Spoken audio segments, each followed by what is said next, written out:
27 59. எல்லா புகழும் அல்லாஹ்வுக்கே உரியது. அதனால யாரும் புகழ விரும்பிடாதீங்க. அதுக்கு அர்த்தம் அதான். யாரையும் புகழ்ந்துடாதீங்க. நீங்க நம்ம புகழ விரும்பவும் கூடாது, யாரையும் புகழ்ந்துடவும் கூடாது. படைக்கப்பட்ட எந்த ஒன்றையும் புகழ்ந்துடக்கூடாது, நம்ம புகழ விரும்பக்கூடாது. அப்படி இருக்கமா? எல்லா புகழும் அல்லாஹ் ஒருவனுக்கேன்னு சொன்னா அனைத்து புகழும் அல்லாஹ் ஒருவனுக்கு, எனக்கு எந்த பெருமையும் வேண்டாம், இந்த புகழும் வேண்டாம் நம்ம கேட்கணும். அப்படி கேட்டிருக்கோமா? இது அந்த சத்தியத்துக்கு சாட்சியமா வாழ்றது. ஆனால் பெரும்பாலும் நம்ம எல்லாருமே பெருமையை விரும்புகிறோம், புகழ விரும்புகிறோம், அல்லது மற்றவங்களை பெருமைப்படுத்துகிறோம், புகழ்ந்துடும். படைக்கப்பட்ட எல்லாத்தையும் நமக்கு ஏதாவது ஒரு நன்மை அழிச்சுன்னா புகழ ஆரம்பிச்சிடும்.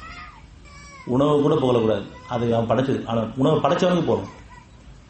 இந்த உணவு அந்த உணவு புகழ வேண்டாம், பொருளை புகழ வேண்டாம், மனிதனை புகழ வேண்டாம், படைக்கப்பட்ட எந்த ஒன்றையும் புகழ வேண்டாம், படைச்ச ஒன்று தான் புகழும். இதில் எல்லாருமே நம்ம தவறுகளாக இருக்கிறோம்.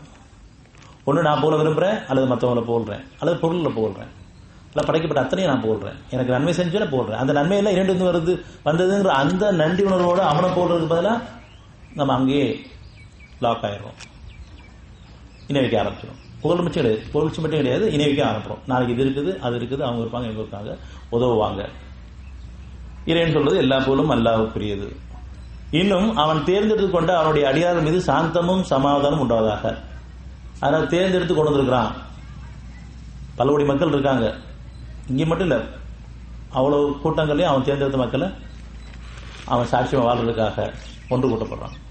இங்கே நம்ம ஒன்று கூட்டப்படுறோம். எதுக்காக? இந்த சாந்தமும் சமாதானம் நினைச்சக்கூடிய வாழ்க்கை நீங்கள் வாழுங்க. இதுதான் என்னுடைய பாதை. சாந்தமும் சமாதானம் கிடைக்கக்கூடிய பாதை. சாந்தமான குணத்தோடும் சமாதானம் அடைஞ்ச மனதோடும் வாழுங்க. அதுக்காக தேர்ந்தெடுக்கப்பட்டிருக்கோம். அப்போ அந்த சாந்தமான குணம் வேணும்னு சொன்னா, சமாதான மனம் வேணும்னு சொன்னா, பெருமை வேண்டாம். எல்லா புகழும் எல்லா பெருமையும் படைச்ச ஒருவனுக்கு தான். நீங்க பெருமை கொள்ளாதீங்க, புகழ விரும்பாதீங்க, மற்றவங்களை பெருமைப்படுத்தாதீங்க, மற்றவங்களை புகழ்ந்துடாதீங்க. இது இணைவிப்பா இருக்குது.